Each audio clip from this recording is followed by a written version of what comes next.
இன்னைக்கு நல்லா புரிஞ்சுங்க, நிறைய கிறிஸ்தவங்க எப்படின்னு சொன்னால் வெறும் வாயில் மன்னிப்பு கேட்குறாங்க ஆண்டவரிடத்துல, உள்ளத்திலிருந்து கேட்கறதில்ல. உள்ளத்திலிருந்து உணர்ந்து கசந்து உள்ள உடைந்து ஆண்டவரிடத்தில் கேட்கறதில்ல.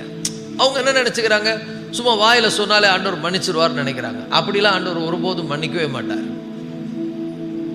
அவர் எங்கிருந்து வரக்கூடிய ஒரு மனம் திரும்புதல்னாலே அது இருதயத்திலிருந்து என்ன பண்ணக்கூடியது, வெளிப்படக்கூடியது. உள்ளம் உடைந்து நம்ம நம்மளை நாமளே பார்த்து நம்மளை நாமளே உணர்ந்து. மத்தேயு 5:20 சொல்றாரு, மத்தேயு 5:20 அந்த ரொம்ப அழகான ஒரு வசனம் அது. மத்தேயு மலை பிரசங்கத்தில் இயேசு சொல்லுகிறார், மத்தேயு 5:20, வேத பாரகர் பரிசேயர் என்பவர்களுடைய நீதியிலும் உங்கள் நீதி அதிகமாக இராவிட்டால் உங்களுக்கு சொல்லுகிறேன். நல்லா புரிஞ்சுங்க, இந்த உலகத்தில் இருக்கிற மற்றவர்களுடைய நீதியை பார்க்கணும். வேத பாரகர் பரிசேயர் நினைச்சாங்க தங்களை நீதிமான்கள் என்று நம்பிக்கொண்டிருந்தார்கள், ஆனா நீதிமான்களை வாழல. அப்ப அப்படிப்பட்டவங்களை பார்த்து ஆண்டவர் சொல்றார், நீங்க வெள்ளை அடிக்கப்பட்ட கல்லறையா இருக்கிறீங்க. நீங்க வெளிப்புறமா என்ன பண்றீங்க, வெளிப்புறமாய் தேவனை ஆராதிக்கிறீர்கள், வெளிப்புறமாய் தேவனை தொழுது கொள்ளுகிறீர்கள். அது வெறும் உதட்ட அளவுல தான் இருக்கிறது. ஆனா நீங்க என்ன பண்றது இல்ல, மனமார்ந்த உள்ளார்ந்த ஒரு உடைந்த இருதயத்தோடு கர்த்தரிடத்தில் என்ன பண்றது இல்ல, மனம் திரும்புகிறது இல்லை.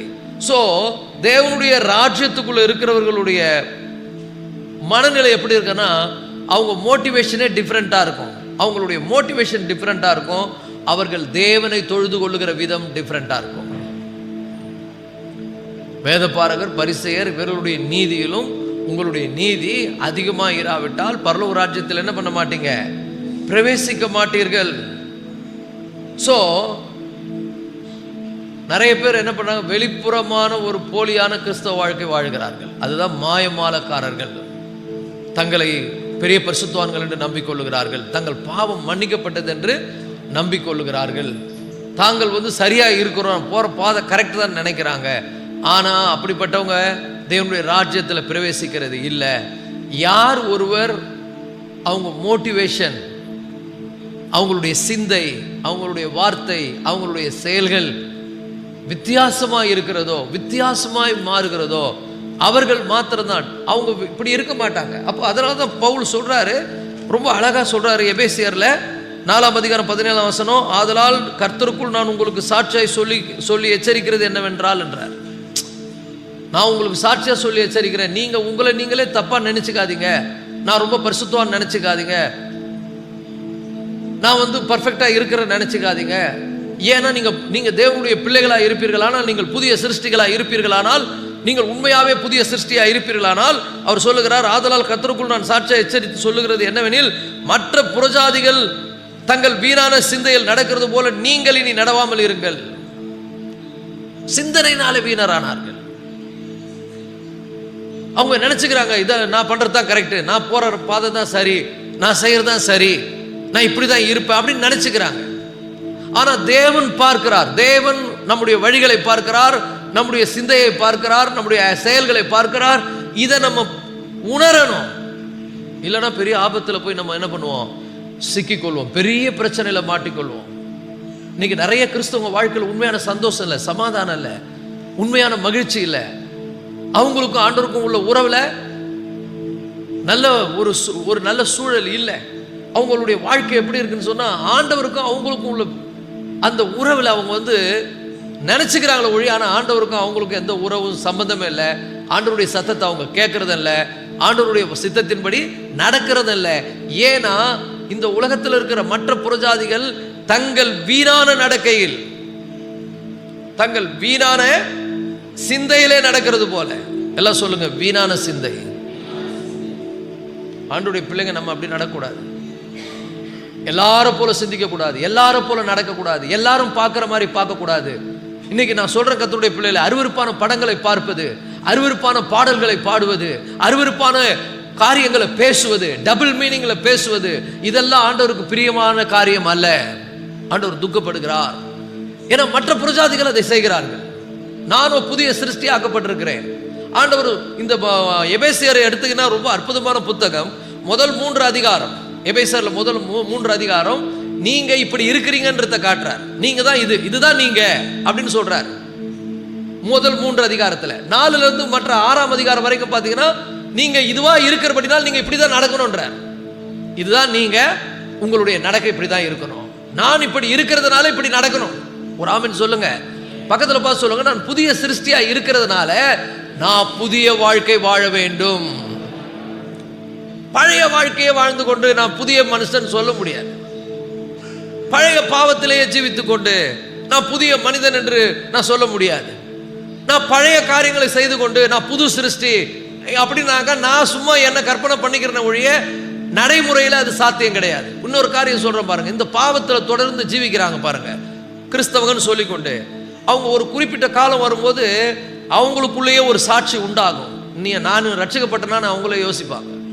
ஏன்னா அவங்களுடைய செய்கைகளே அவங்களுக்குள்ள என்ன பண்ணும், அந்த சாட்சியை கொண்டு வரும். நான் ரட்சிக்கப்பட்டேன்னா, நான் இயேசுவை என்னுடைய ரட்சகர்ன்றேன், ஆனா என் வாழ்க்கையில பாவத்திலிருந்து என்ன இல்லை, விடுதலை இல்லை. நான் பாவத்திலேயே இருக்கிறேனே. அப்போ தொடர்ந்து ஒரு பாவத்தில் இருக்கிற ஒரு கிறிஸ்தவனுடைய வாழ்க்கை ஒரு குறிப்பிட்ட காலத்துக்கு பிறகு அவன் வாழ்க்கையை அவனுக்கு சாட்சி கொடுக்க, நீ ரட்சிக்கப்படலை அப்படின்னு. அப்ப நல்லா புரிந்து கொள்ளுங்கள் தேவனுடைய பிள்ளைகளே, கிறிஸ்தவம் என்பது உண்மையான தேவனுடைய பிள்ளைகள் என்பது. அப்ப 3 அதிகாரத்தை வாசிங்க எபேசியர்ல. இதுதான் நீன்னு காமிக்கிறார். இதுதான்டா நீ இதுவா இருக்கிறதுனால நீ இப்படிதான் வாழணும். எல்லாம் சொல்லுங்க, நான் புதிய சிருஷ்டியா இருக்கிறதுனால நான் புது மனிதனாய் வாழணும். அப்ப அதுதான் அவர் வலியுறுத்தி சொல்றார். ஆண்டவர் கூட என்ன சொல்றாரு, வேதபாரகர் பரிசேயர் இவர்களுடைய நீதியிலும் உங்கள் நீதி அதிகமாயிராவிட்டால் நீங்க பரலோக ராஜ்யத்துக்கு வரவே முடியாது.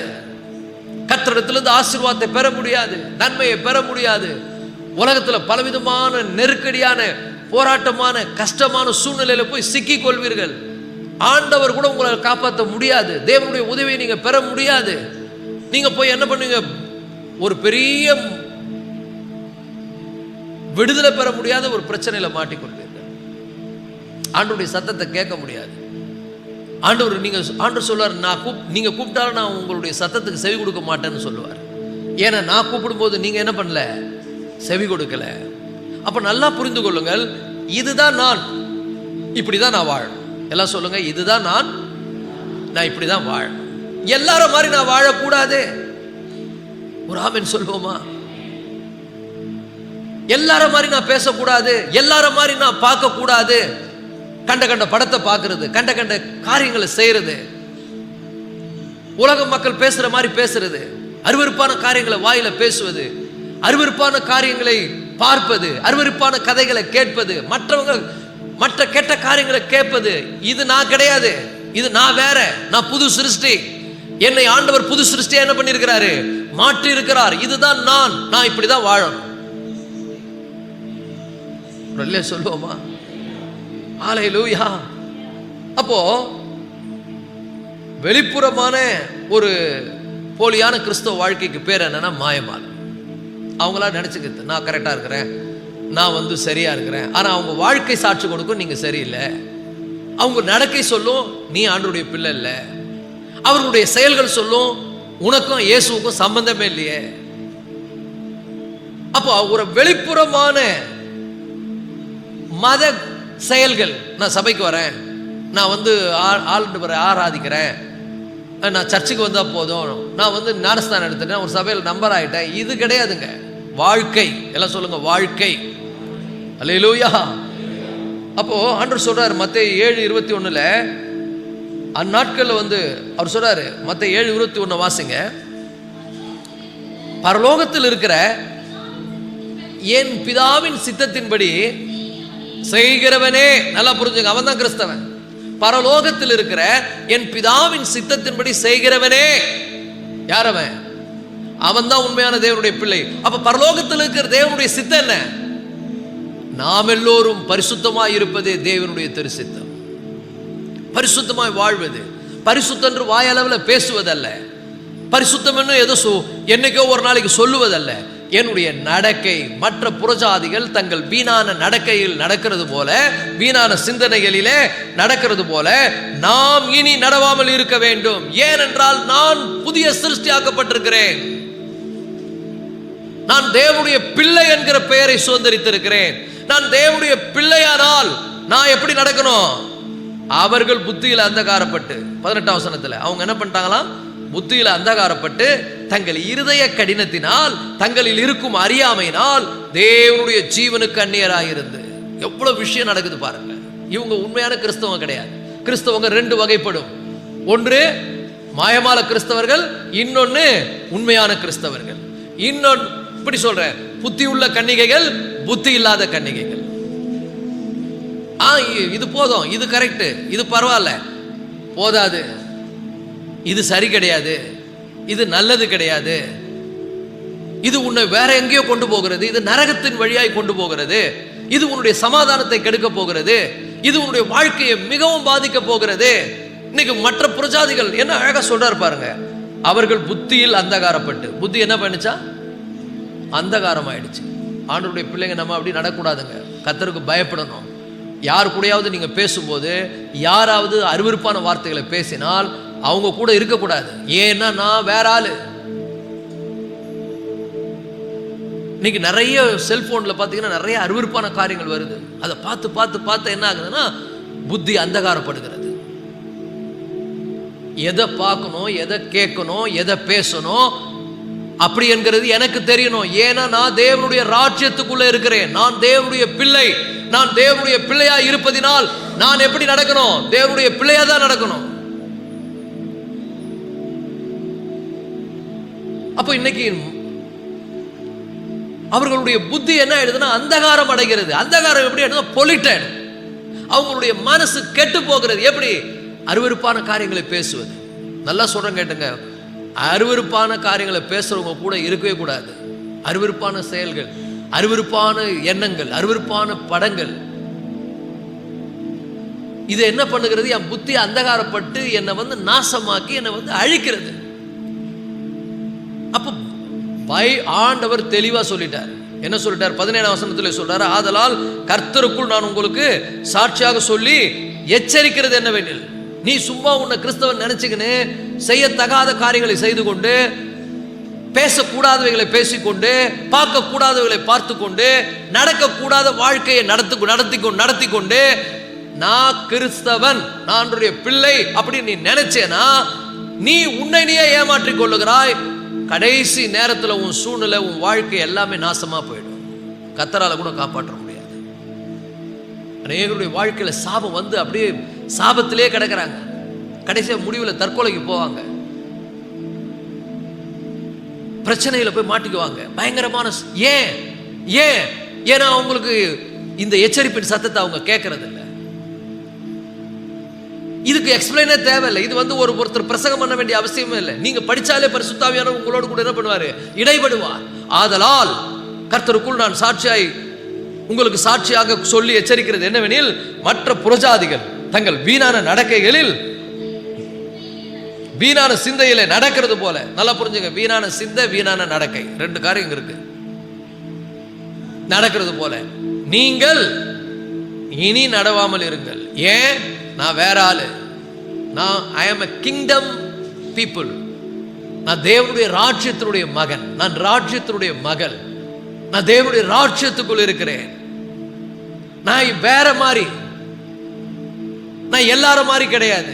நான் எல்லாரும் மாதிரி பேசுறவன் அல்ல, நான் எல்லாரும் மாதிரி சிந்திக்கிறவன் அல்ல, எல்லாரும் மாதிரி செயல்படுகிறவன் அல்ல. நான் வித்தியாசமான ஆள். ஒரு அல்லேலூயா சொல்லாமா? அப்ப வித்தியாசமான ஆள் எப்படி நடக்கணும்? 18ஆம் வசனம் சொல்லுது. ஒரு படத்தை காட்டுறாரு. அவர்கள் புத்தியில் அந்தகாரப்பட்டு, எப்படி அந்தகாரப்படுது? ஜெப வாழ்க்கை போச்சு, வேத வாசிப்பு போச்சு, ஆண்டவரோடு உள்ள கம்யூனிகேஷன் போச்சு, தகாத மக்களோடு உறவு, தகாத மனிதர்களுடைய ஆலோசனைகள், தகாத மனிதர்களுடைய அந்த தவறான ஆலோசனைகள் புத்தி அந்தகாரப்படுத்துது. அவர்கள் புத்தியில் அந்தகாரப்பட்டு தங்கள் இருதயத்தில் உள்ள கடினத்தினால் இருதயம் கெட்டு போச்சு. அந்தகாரமாக ஆக இருதயம் கெட்டு போயிடும். நல்லா புரிஞ்சுங்க. தப்பான விஷயங்களை கேட்காதீங்க. டபுள் மீனிங்ல பேசுறவங்க கூட சேராதீங்க. அருவருப்பான காரியங்களை சொல்லுறவங்க கூட இருக்காதீங்க. அருவருப்பான காரியங்களை சிலர்லாம் பார்த்தீங்கன்னா ஜோக் கூட கெட்ட வார்த்தை ஜோக் பேசுறாங்க. கெட்ட வார்த்தை சொல்லி ஜோக் பேசுறாங்க. அது சிரிக்கிறாங்க. இன்னும் தேவையில்லாத காரியங்களை பேசுகிறார்கள், மற்றவர்களுடைய காரியங்களை பேசுகிறார்கள். என்ன ஆகுதுன்னா கொஞ்சம் கொஞ்சமா மனசு என்ன ஆகுதுன்னா புத்தி அந்தகாரப்படுறதுனால இருதயம் என்ன ஆகுது, கடினமாகிறது. அவர்கள் புத்தியில் அந்தகாரப்பட்டு என்ன பண்றாங்களாம், தங்கள் இருதயத்தில் உள்ள கடினத்தினால் தங்களில் இருக்கும் அறியாமையினாலே 3 விஷயங்கள்.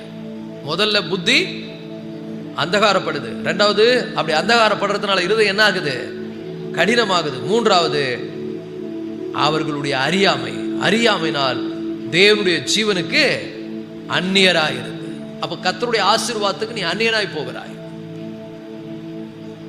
ஆண்டவருடைய நன்மைக்கு நீ தூர போய் விடுகிறாய், ஆண்டவருடைய நன்மையை புறக்கணித்து விடுகிறாய். இதெல்லாம் பண்ணா கர்த்தர் ஆசீர்வதிக்க முடியாது, இதெல்லாம் பண்ணா கர்த்தர் கூட இருக்க முடியாது, இதெல்லாம் பண்ணா கர்த்தருடைய வழிநடத்துதலை நீ அடைய முடியாது. உன்னை பிசாசு வேற மாதிரி உன்னை ஏமாத்தி கொண்டிருக்கிறான், உன்னை வஞ்சித்துக் கொண்டிருக்கிறான், உன்னை தவறான பாதையில நடத்தி கொண்டிருக்கிறான்.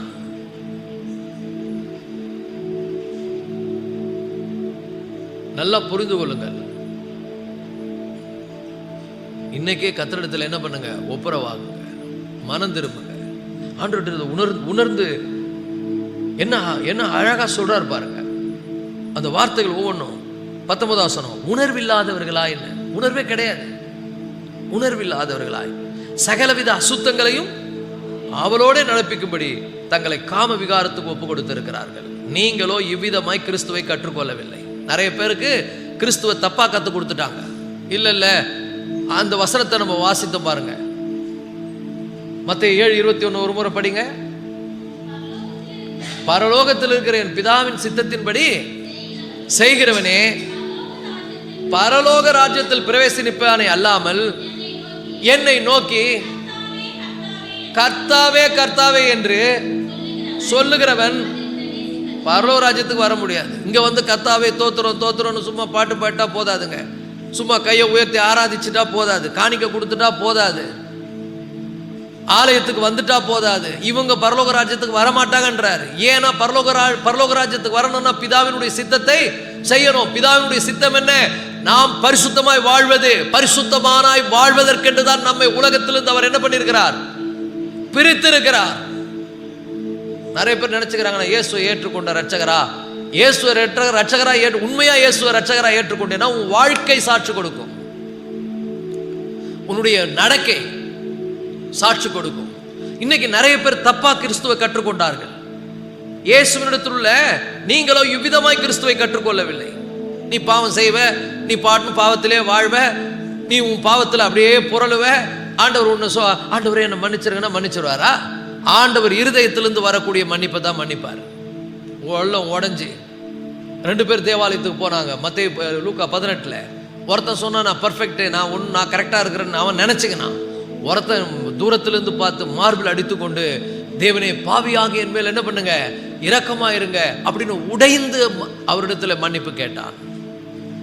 இன்னைக்கு உள்ள உடைஞ்சு மன்னிப்பு கேட்கறதுல, மன்னிப்பு உதட்ட அளவில், வெறும் உதட்ட அளவில் மன்னிப்பு கேட்டால் ஆண்டவர் மன்னிச்சிருவார் நினைக்கிறாங்க. மன்னிக்கவே மாட்டார். உன் பாவம் உனக்குள்ளதான் இருக்கும், உன் பாவம் உனக்கு பாதிப்பை கொண்டு வரும், உன் பாவம் உன்னை எங்கேயோ நடத்திவிடும், உன்னை தப்பா நடத்திடும்.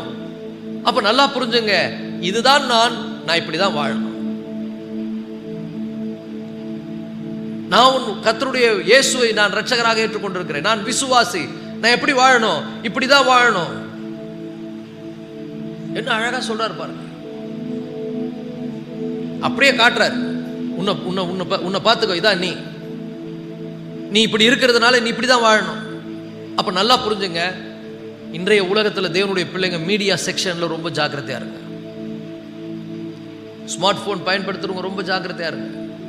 இச்சையை தூண்டக்கூடிய, அருவருப்பான எண்ணங்களை கொடுக்கக்கூடிய அசுத்தமான காரியங்கள், அசுத்தமான கான்வர்சேஷன், அசுத்தமான ஜோக்ஸு, இதெல்லாம் தவிருங்க.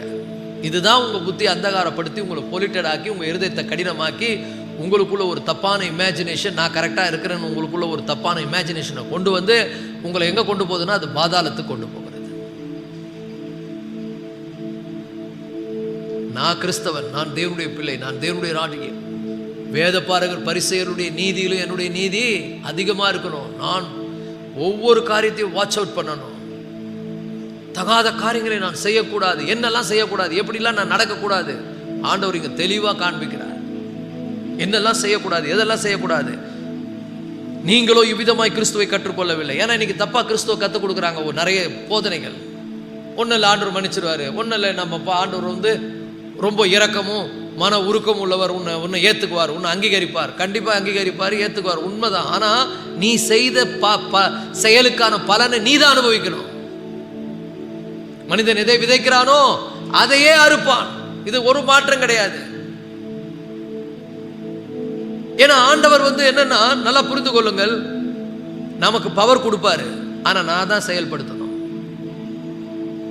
பவர் கொடுப்பாரு, நம்மளை உணர்த்துவார். நான் ஆண்டவருக்கு பிரியமா வாழணுன்ற முழு எண்ணம் எனக்கு இருக்கணும், உண்மையான எண்ணம் இருக்கணும், கர்த்தருக்கு பிரியமா நடக்கணும். நான் யாரு என்ன பார்க்கறாங்களோ இல்லையோ, என் ஆண்டவர் பார்க்கிறார், என்னுடைய நடக்கையை பார்க்கிறார், என்னுடைய செயலை பார்க்கிறார், என் சிந்தையை பார்க்கிறார், தூரத்திலிருந்து பார்க்கிறார். நான் அவரை துக்கப்படுத்தவே மாட்டேன். நான் அவரை துக்கப்படுத்தினா நான் நல்லா இருக்க மாட்டேன். அல்லேலூயா.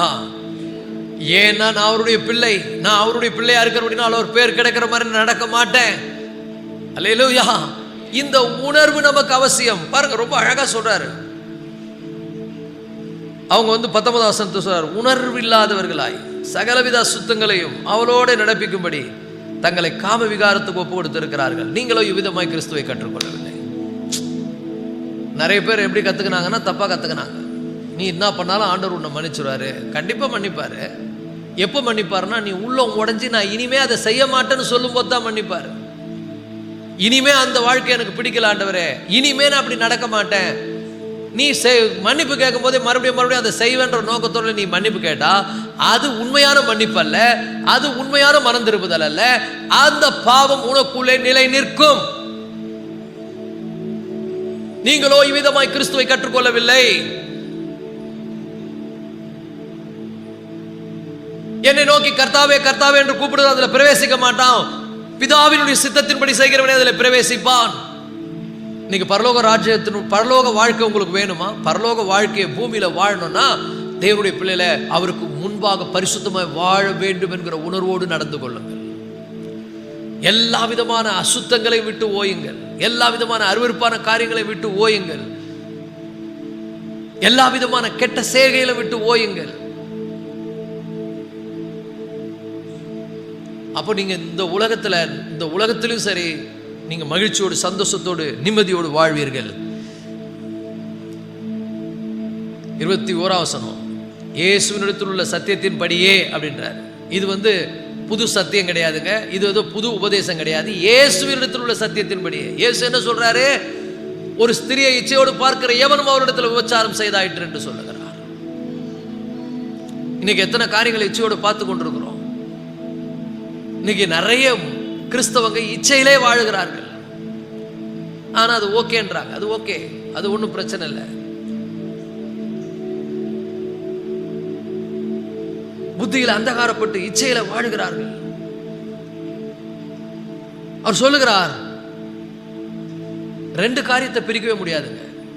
புது சிருஷ்டியையும் புது வாழ்க்கையும் பிரிக்கவே முடியாது. புது சிருஷ்டின்னா அவங்க புது வாழ்க்கையோடு இணைக்கப்பட்டிருக்கிறவர்கள். அவங்களுடைய சிந்தையே வேற. அவங்க எப்பொழுதும் கர்த்தருக்கு பிரியமானதையே செய்ய நாடுவார்கள். எப்பொழுதும் கர்த்தருக்கு பயந்து நடப்பார்கள். அவருடைய வழிகளில் நடப்பார்கள். அவருக்கு பிரியமாய் வாழ்வது அவர்களுடைய நோக்கமாய் இருக்கும். They speak differently, they think differently, they act differently, their motivation is different, their worship is different. இதெல்லாம் வித்தியாசமா இருக்கும். ஒரு ஆமென் சொல்லுவோமா? ஹல்லேலூயா. ஏன்னா நம்முடைய ஆக்ஷன்ஸ் ஸ்பீக்ஸ். என்னுடைய செயல்கள் நான் ரட்சிக்கப்பட்டிருக்கிறேன்னா இல்லையான்றதை எனக்கு சொல்லும். நான் உண்மையான தேவனுடைய பிள்ளையான்றத சொல்லும். My action speaks. என்னுடைய செயல்கள் என்ன பண்ணும்? என்னுடைய பிஹேவிங் சொல்லும். இதுல எல்லாமே ஒன்னாதான் போகும். இது வேறு பிரிக்க முடியாது. நான் இயேசுவை ஏற்றுக்கொண்டேன்னு சொன்னா உனக்குள்ள இயேசு என்ன பண்ணுவார்னா உன்னை எம்பவர் பண்ணிக்கிட்டே இருப்பார். ஆண்டவர் கிறிஸ்து உனக்குள்ள வந்துட்டார்னாலே he will empower you to live a godly life. உள்ள இருந்து அவர் என்ன பண்ணுவார்னா உனக்குள்ள, நல்லா புரிஞ்சுங்க, நம்ம ஆண்டவருடைய பிள்ளைகளா மாறின பிறகு இனி நான் அல்ல, கிறிஸ்துவை எனக்குள்ள என்ன பண்றாரு? ஜீவிக்கிறார். கிறிஸ்து எனக்குள்ள ஜீவிக்கிறபடினாலே I need to cooperate with Jesus. இயேசுவோடு நான் என்ன பண்ணணும்? கோஆபரேட் பண்ணணும். நான் இயேசு எனக்குள்ள இருக்கிறார், கிறிஸ்து எனக்குள்ள ஜீவிக்கிறார்னு சொல்லிட்டு நான் ஏன் காரியத்தை செய்து கொண்டிருந்தேன்னா we are not cooperating with Jesus. நம்ம ஆண்டவரோடு என்ன பண்ணல? அவரு சொல்ற வழியில நான் நடக்கல, என் வழியில நடந்து கொண்டிருக்கிறேன். ஆண்டவர் சொல்லுகிறார், என் ஆடுகள் என் சத்தத்தை என்ன பண்ணும்? கேட்கும். அவருடைய ஆடா இருப்போமானால் அவருடைய சத்தத்தை கேட்போம். ஆண்டவருடைய வேலை மட்டும் என்ன தெரியுங்களா? உள்ள வந்துட்டார், நமக்குள்ள இருக்கிறார், நம்ம ஆண்டவருடைய பிள்ளைங்க. உள்ள இருந்து நமக்குள்ள இருந்து அவர் என்ன பண்ணுவார்னா எம்பவர் பண்ணுவார். இப்படி நடக்காத, நீ அப்படியே நடந்து கொண்டிருந்தாலும் ஒரு காலத்துல உனக்குள்ள ஒரு பேர்டன் வந்துடும், ஒரு வெயிட் வந்துடும். ஐயோ நான் இப்படி நடக்கிறது சரியில்லை. உள்ள இருந்து ஆண்டவர் உன்னை எம்பவர் பண்ணுவார். நீ இப்படி நடக்க கூடாது, நீ ஏன் புள்ள. எத்தனை பேர் அந்த சாட்சியை உங்களுக்குள்ள பெற்றிருக்கிறீங்க? அந்த சாட்சி அவன் தனக்குள் கொண்டிருக்கிறான். உள்ள இருந்து ஆண்டவர் பேசுவார். நீங்க வலதுபுறமாவது இடதுபுறமாவது சாயும் பொழுது வழி இதுவே, இதிலே நடவுங்கள் என்று உங்களுக்குள்ள இருந்து பேசுகிற தேவனுடைய சத்தத்தை நீங்க கேட்பீங்க. உங்களுக்குள்ள இருந்து தேவன் பேசிக்கொண்டே இருக்கிறார். நீங்க அவரை துக்கப்படுத்தி கொண்டிருக்கிறீர்கள். ரெண்டு விஷயம் இந்த இடத்துல சொல்லப்படுதுங்க. இந்த எபேசியர் 4ஆம் அதிகாரத்தில் ரெண்டு காரியம் ஹைலைட் பண்ணி சொல்லப்படுது.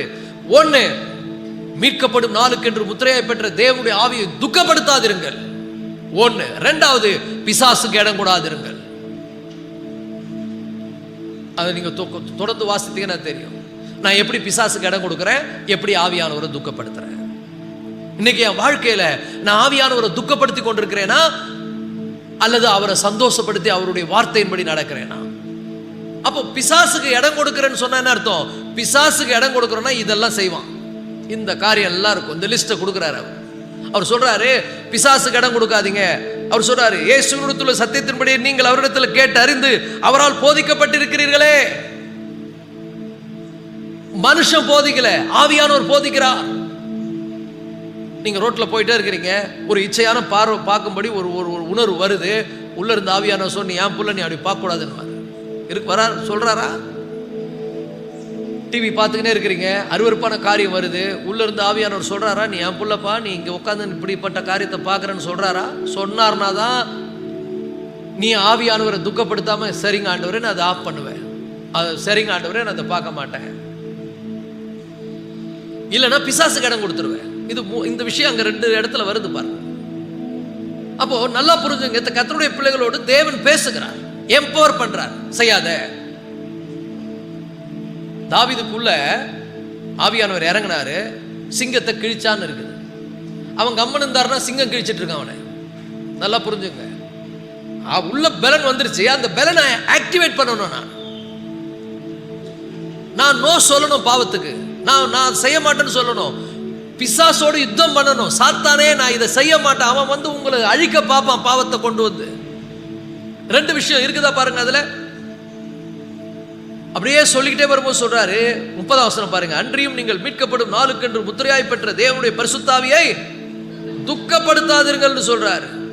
அதுக்கப்புறம் 27ஆம் வசனம் சொல்றாரு, பிசாசுக்கு இடம் கூடாமலும் இருங்கள். சாத்தான் வந்து உங்களை கவுக்கிறதுக்கு நிறைய வலைய வைத்திருக்கிறான். இன்னைய உலகத்துல சொல்றேன், கெட்ட ஆலோசனைகள் நிறைய. பண்ணு, தப்பு இல்லை, ஒன்றும் யார் தான் பண்ணல, எல்லாரும் தான் பண்றாங்க. ஏன்னா அவங்க கண்ணுக்கு பர்ஃபெக்டா வாழ்றவங்க தெரியல, சத்தியத்தின்படி வாழ்கிறவர்கள் தெரியல. ஆகவே பிசாசு என்ன பண்றான், காட்டுற யார் தான் பர்ஃபெக்ட் உலகத்துல. அவங்க பர்ஃபெக்டா, இவங்க பர்ஃபெக்டா, எல்லாரும் கெட்டு போயிட்டாங்க, நீ மட்டும் என்ன பர்ஃபெக்டா இருக்கணுமா என்ன? இருக்காத. உடனே பிசாசு கடன் கொடுக்குது. ஆமா, யாருமே பர்ஃபெக்ட் கிடையாது. ஏன் பர்ஃபெக்டா வாழ்றவங்க உங்க கண்ணுக்கு தெரியாதா? சத்தியத்தின்படி நடக்கிறவங்க உங்க கண்ணுக்கு தெரியாதா? அப்ப பிசாசுனுடைய வேலை என்னன்னா, ரட்சிக்கப்பட்ட தேவனுடைய பிள்ளைகளை மோட்டிவேட் பண்ணி அவன் உள்ள வந்து அவனுடைய ராஜ்யத்தை உங்களுக்குள்ள செய்ய விரும்புகிறான். பரிசுத்த ஆவியானவரும் உங்களுக்குள்ள இருந்து என்னை துக்கப்படுத்தாத, என்னை துக்கப்படுத்தாத, நான் துக்கப்பட்டா உன்னை விட்டு போயிடுவேன். நிறைய பேருக்கு தெரியல ஆவியானவர் அவங்களை விட்டு போயிட்டார். என்னைக்கு போய் தெளிலாளுடைய மடியில சிம்சோன் படுத்தானோ அன்னைக்கே ஆவியானவர் அவனை விட்டு போயிட்டார். அவன் நினைச்சுக்கணும் ஆவியானவர் என் கூட தான் இருக்கிறார். எவ்வளவு முட்டாள்தானம் பாருங்க. புத்தியில் அந்தகாரப்பட்டு தங்களில் உள்ள அறியாமையினாலே, தங்களுடைய இருதய கடினத்தினாலே சகலவித அசுத்தங்களையும் ஆவலோடு நடப்பிக்கிறவர்களாய் எப்படி ஆயிட்டாங்க பாருங்க. இன்னைக்கு தேவனுடைய பிள்ளைகளை நான் உங்களுக்கு சொல்லுகிறேன், இனி வரும் காலங்கள் பயங்கரமா இருக்க போகிறது. இனி வரப்போகிற நம்ம சந்திக்க போகிற சூழ்நிலைகள் பயங்கரமா இருக்க போகிறது. அவனுடைய பாவத்தை சுமப்பான். நீ என்ன விதைக்கிற அதை தான் நீ அறுப்பாய். தகப்பன் பிள்ளைகளுடைய பாவத்தை சுமக்கிறது இல்ல, பிள்ளை தகப்பனுடைய பாவத்தை சுமக்கிறது இல்ல. எசேக்கியேல் 18ஆம் அதிகாரத்தை வாசித்து பாருங்க. எவன் பாவம் செய்கிறானோ அவனுடைய ஆத்துமாவே சாகும். பாவத்தோட விளையாடாத, பாவத்தை போய் அவளோட செய்யாத, பிசாசுக்கு இடம் கொடாத. பக்கத்துல பார்த்து சொல்லுங்க, பிசாசுக்கு இடம் கொடுக்காத. இதுவரைக்கும் கொடுத்திருந்தா இன்னையோட நிறுத்து.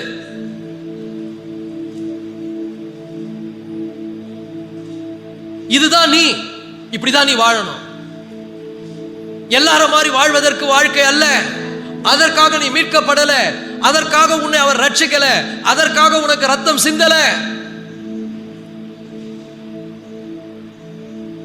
உஷாரா இருங்க தேவனுடைய பிள்ளைகளை. வரப்போற காலங்கள் மிகவும் கொடுமையா இருக்க போகுது. நீங்க தாங்க மாட்டீங்க, உங்களால நிக்க முடியாது. அன்னைக்கு ஆண்டவரை நோக்கி நீங்க கூப்பிடும் போது ஒரு உத்தரவு உங்களுக்கு வராது. நீங்கள் கைவிடப்பட்ட நிலையில இருப்பீர்கள். ஒரு குறிப்பிட்ட காலம் வரைக்கும் ஆவியானவர் உங்களோடு போராடுவார். ஒரு குறிப்பிட்ட காலம் வரைக்கும் ஆவியானவர் உங்களை உணர்த்துவார். நோவாவின் நாட்களிலே ஆவியானவர் மனுஷனோடு போராடி கொண்டிருந்தார். செய்யாத, வேணாம், இப்படி போவாத, இந்த வழி சரியான வழி இல்ல, அழிவு வருது அழிவு வருதுன்னு சொல்லிக்கிட்டே இருந்தார். எவனும் கேட்கிற மாதிரி இல்ல. உடனே ஆவியானவர் சொன்னார், இனிமே ஆவி மனுஷனோடு போராடுவதில்லை, வித்ரா பண்ணிட்டார். அந்த நிலைமைக்கு நீ போக கூடாது. அது மிகவும் கொடுமையான நிலை. மற்றவங்களை பார்த்து கெட்டு போகாத. மற்றவங்களை நீ பார்த்து இது பாரு, இந்த மாதிரி வாழ்ந்தா நல்லா இருக்குமே நீ நினைச்சேனா உடனே பிசாசு வந்து சொல்லுவான், கரெக்ட், இப்படி வாழணும். அதுக்கான ஆட்களை அனுப்புவான். அதுக்கான ஆலோசனைகள் உனக்கு கொடுக்கப்படும். ஆவியானுடைய சத்தத்தை உன்னால கேட்க முடியாது. ஏன்னா நீ புத்தியில் அந்தகாரப்பட்டிருக்கிறாய். சகல விதமான அசுத்தங்களை ஆவலோடு நடப்பிக்கும்படி உன்னை அந்தகாரத்துக்கு ஒப்பு கொடுத்திருக்கிறாய். சாட்சியாய் சொல்லி எச்சரிக்கிறேன் என்று சொல்லுகிறார். அதனால் கர்த்தருக்குள் நான் உங்களுக்கு சாட்சியாய் சொல்லி, சாட்சியா சொல்றேன்னு விட்டுறலங்க, எச்சரிக்கிறேன்றார். எச்சரிக்கிறேன், life will be very worst. உன் வாழ்க்கை ரொம்ப டேஞ்சர்ல போகுது. வாழ்க்கை மிக கொடுமையான சூழ்நிலைக்கு போக போகிறது. யாராலும் உன்னை காப்பாற்ற முடியாத நிலைக்கு நீ விழுந்து போயிட போற. எப்போ?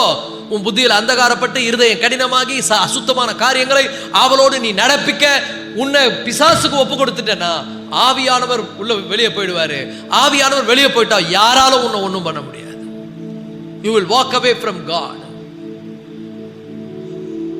தேவன் அதற்காக உன்னை ரட்சிக்கல, அதுக்காக உன்னை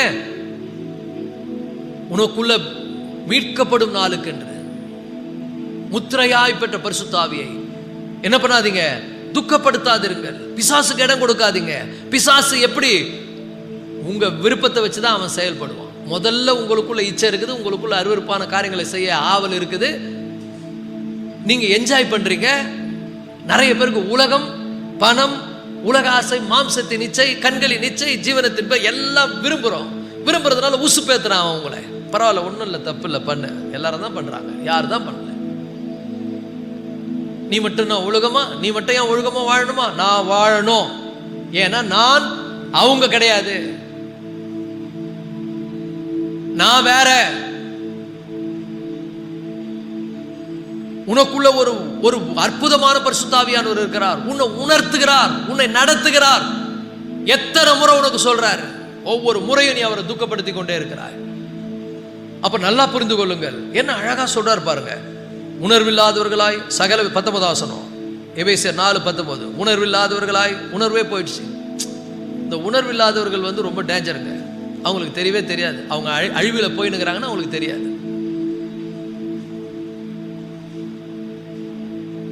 பாவம் செய்ய செய்ய என்ன ஆயிடுன்னா அவங்க அழிவில் போயினுங்கிறாங்க, தெரியாது. அவங்க எல்லாம் நல்லா போகுதுன்னு நினைப்பாங்க. எல்லாமே சூப்பரா போகுது, எல்லாம் கரெக்டா போகுது. சிம்சோனை விட்டு ஆவியானவர் விலகினார். அவனுக்கு கொஞ்சம் கொஞ்சமா அழிவு வருது, அவனுக்கு தெரியல. ஆபத்து வருது, தெரியல. சிம்சோனே, பெலிஸ்தர் உன்மேல் வந்து விட்டார்கள், முன்னாடி மாதிரி எழுந்துக்க முடியல, பாவத்தை ஜெயிக்க முடியல, பாவத்தோடு போராட முடியல. You lose the Holy Spirit. பரிசுத்தாவியானவர்னா உன்னால பாவத்தை ஜெயிக்க முடியாது. சிம்சோனை விட்டு பரிசுத்தாவியானவர் போனாரு, அவனால பெலிஸ்தர்களை ஜெயிக்க முடியல. உன்னை விட்டு பரிசுத்தாவியானவர் போயிட்டாருன்னா இன்றைய பெலிஸ்தர்களாகிய பாவத்தை உன்னால ஜெயிக்க முடியாது. அசுத்தமான வாழ்க்கையை உன்னால ஜெயிக்க முடியாது. ஆவியானவர் இருக்கிற வரைக்கும் அந்த என்பவரிங், அந்த பலன். ஆவியானவர் இருந்தா உன்னை என்பவர் பண்ணுவாரு, உனக்கு பலன் கொடுப்பாரு, எல்லாம் பண்ணுவாரு. நீ அவரை இழந்துட்டேன்னா நீ என்ன பண்ணுவனா ஒஸ்ட் மாறி கடைசி அழிவின் பாதையில் போய் விழுந்து விடுவாய். அப்ப நல்லா புரிந்து கொள்ளுங்கள் கர்த்தருடைய பிள்ளைகளே, உணர்வில்லாதவர்களாய் சகலவித அசுத்தங்களையும் அவளோட நடப்பிக்கும்படி தங்களை காம விகாரத்துக்கு ஒப்பு கொடுத்திருக்கிறார்கள். நீங்களோ இவ்விதமாய் கிறிஸ்துவை கற்றுக்கொள்ளவில்லை. கிறிஸ்துவை வச்சு தப்பான போதனைகள்லாம் இருக்கு. எவ்வளவு பாவம் பண்ணாலும் ஆண்டவர் மன்னிப்பாரு. இது உண்மையா? இது நீ பாவத்திலே வாழ்ந்து கொண்டு தான் உன் ஆண்டவர் மன்னிப்பாரா? பாவம் அதனுடைய consequence, sin and the consequences. பாவம் அதனுடைய விளைவுகள். பாவம் நீ உண்மையா மனம் திரும்பி உண்மையா இருதயத்திலிருந்து கசந்து, ஆண்டவரே என்னை மன்னிச்சிருங்க, நான் இப்படி பண்ணிட்டேனே, நான் இப்படி நடந்துட்டேனே, உண்மையா மனம் திரும்பினா மன்னிப்பார். ஆனா அந்த மன்னிப்பு கூட அதனுடைய பலனையும் நீ அனுபவிக்க வேண்டியது இருக்கும். அதனுடைய கான்சிக்வன்ஸ் நீ தான் அனுபவிச்சாகணும், அதை நீ தான் சந்திச்சாகணும்.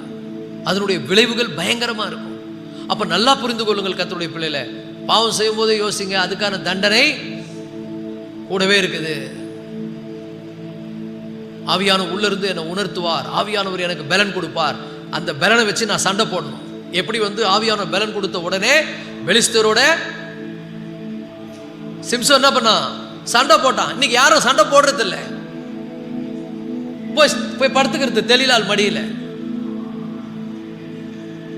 ஆவியானவர் என்ன பண்ணுவார்? சைலண்டா போயிடுவார், தெரியாது உங்களுக்கு. அதுக்கப்புறம் பாவத்தோட போராட முடியாது. பாவத்தை ஜெயிக்க முடியாது. ஸோ சகலவிதமான அசுத்தங்களையும் அவளோட நடப்பிக்கிறவர்களாய் நீங்களோ இவ்விதமாய் கிறிஸ்துவை கற்றுக்கொள்ளவில்லை. இயேசுவிடத்தில் உள்ள சத்தியத்தின்படியே ராமன் சொல்லுங்க, நீங்கள் அவரிடத்தில் கேட்டறிந்து அவரால் போதிக்கப்பட்டிருக்கிறீர்களே அப்படின்னு சொல்லிட்டு சொல்றாரு. 22 வசனம் ரொம்ப பவர்ஃபுல் வசனம், கவனிங்க. அந்தபடி முந்தின நடக்கக்கூடிய மோசம் போகும் இச்சைகளாலே கெட்டு போகிற பழைய மனுஷனை நீங்கள் கலைந்து போட்டு, அதுதான் ரொம்ப சென்சிட்டிவ் ஒர்க். கலைந்து போட்டு அது ரொம்ப கஷ்டம். ஆவியானவருடைய பலத்துல தான் செய்ய முடியும். அந்த மென்டாலிட்டியை எடுப்பது, அந்த மைண்ட் செட்டை தூக்குவது, தப்பான மைண்ட் செட், அதை கலைந்து போட்டு நீ தான் போடணும். ஏன்னா அது நீ தான் இடம் கொடுத்த பிசாசுக்கு, நீ தான் அதை சரிப்படுத்தணும். கலைந்து போட்டு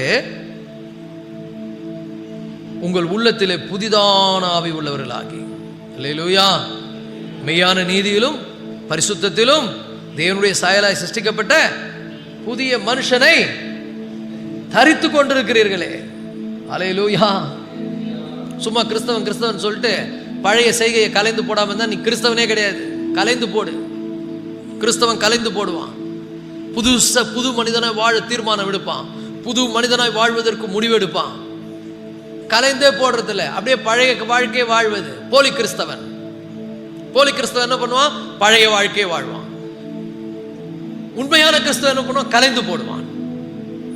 இதெல்லாம் எனக்கு தகுதி கிடையாது, நான் தேவனுடைய பிள்ளை. அந்த உள்ளிருந்து பரிசுத்த ஆவியானவர் என்ன பண்ணுவாரு? சாட்சி கொடுத்துக்கிட்டே இருப்பார்.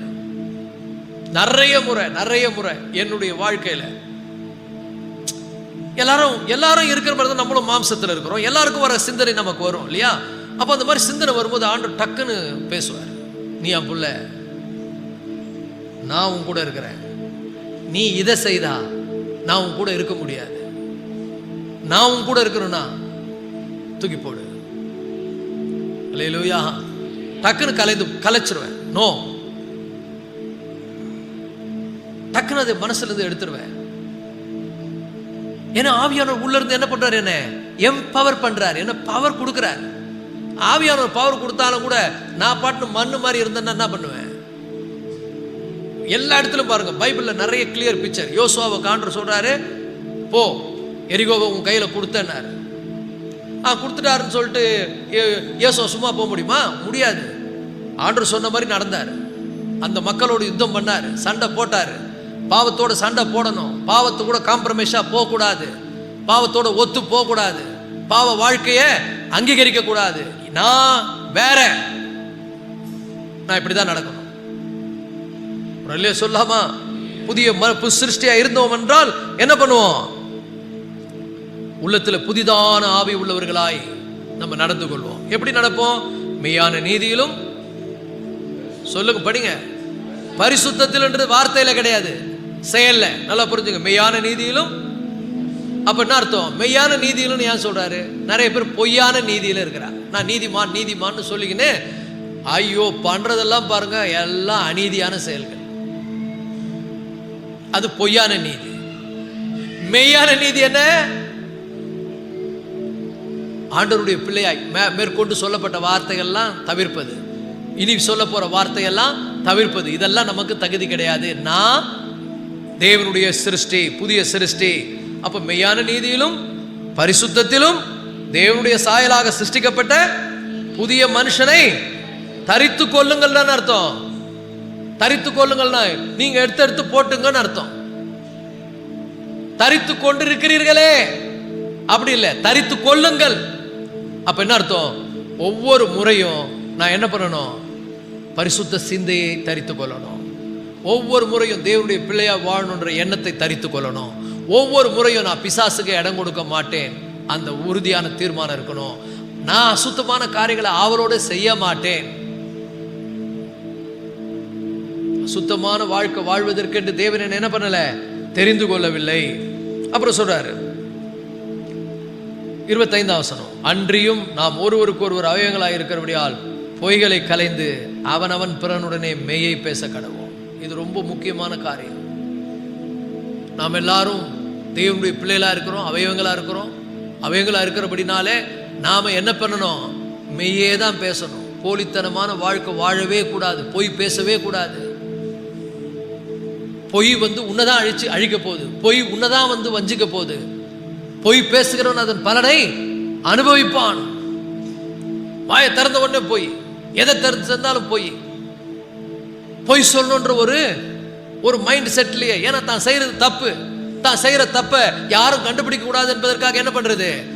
தப்ப மறைக்கிறதுக்கு பொய் சொல்றது. தப்ப மறைக்கிறதுக்கு பொய் சொன்னேன்னா அந்த தப்பு ஒரு நாள் வெளியே வந்துடும். மறைக்கப்படாத மறைபொருளும் இல்லை, வெளிக்கு வராத ரகசியமும் இல்லை. நீ எதை ரகசியமா செய்யறியோ அதை தேவன் வெளியரங்கமாக்கி போடுவார். பொய்யான வாழ்க்கை வாழ்ந்து கொண்டிருக்கிறாயா? யாருக்கும் தெரியாது, நம்ம பண்றது யாருக்கும் தெரியாது. எதை கேட்டாலும் பொய் பொய் பொய். கர்த்தருடைய பிள்ளைகளுக்கும் பொய்யுக்கும் சம்பந்தம் கிடையாது. எல்லா நேரங்களிலும் பொய் பேசும்போது ஆவியானவருக்கு நீ என்ன பண்ற? ஆவியானவரை துக்கப்படுத்துற, பிசாசுக்கு நீ இடம் கொடுக்கிற. பொய் பேசுவது உன்னை மட்டும் இல்ல, உன் முழு வாழ்க்கையை அழித்து விடும்.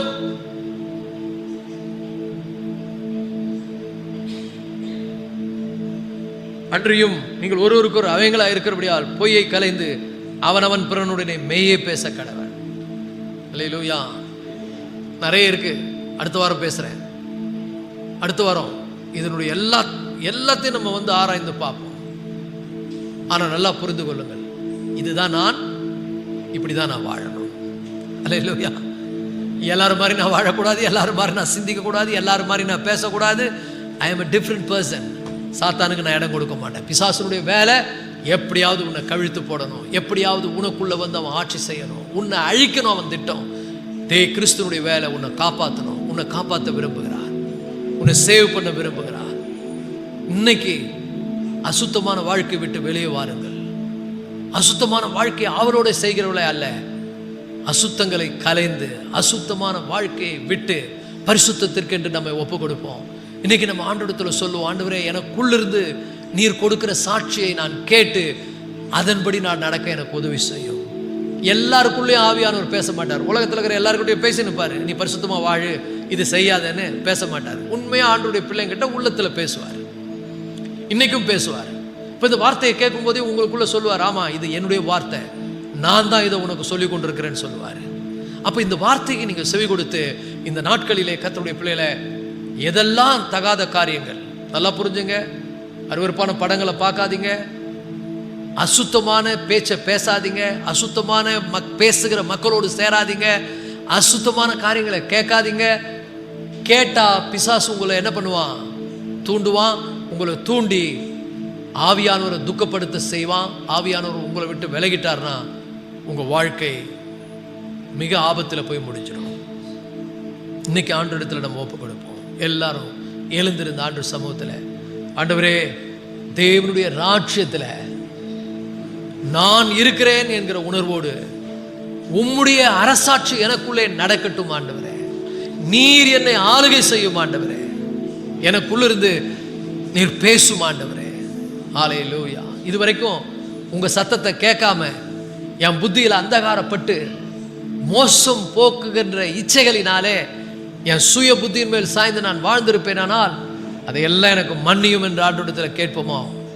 வெறும் உதட்டளவில் மன்னிப்பு கேட்பதல்ல, உள்ளம் உடைந்து ஆண்டவரிடத்தில் மன்னிப்பு கேட்பது. ஆண்டவரே, இந்த காலை வேளையில உம்முடைய சமூகத்தில் உம்முடைய பிள்ளையாய் வருகிறேனப்பா. உங்களை எந்த காரியத்திலாவது எங்கேயாவது நான் துக்கப்படுத்தியிருப்பேன், ஆனால் அருவருப்பான எண்ணங்கள் எனக்குள்ள வரும்போது நீங்க உணர்த்துகிற உணர்வை கூட நான் பெறாமல் அந்த அருவருப்பான காரியங்களை ஆவலோடு நான் செய்ய விரும்பி இருப்பேன், ஆனால் இந்த காலை வேளையில என்னை மன்னிங்க ஆண்டவரே. ஹல்லேலூயா. உம்முடைய ரத்தத்தினால என்னை கழுவும் ஆண்டவரே.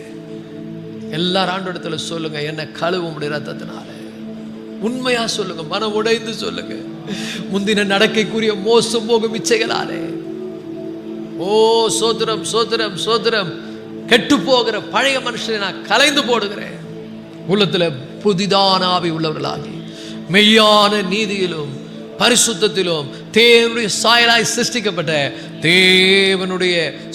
சிருஷ்டிக்கப்பட்ட புதிய மனுஷனை நான் தரித்து கொள்ளுகிறேன். இங்கிருந்து போகும்போது ஒரு புது மனிதனாய் நான் கடந்து செல்ல எனக்கு உதவி செய்யுங்கப்பா.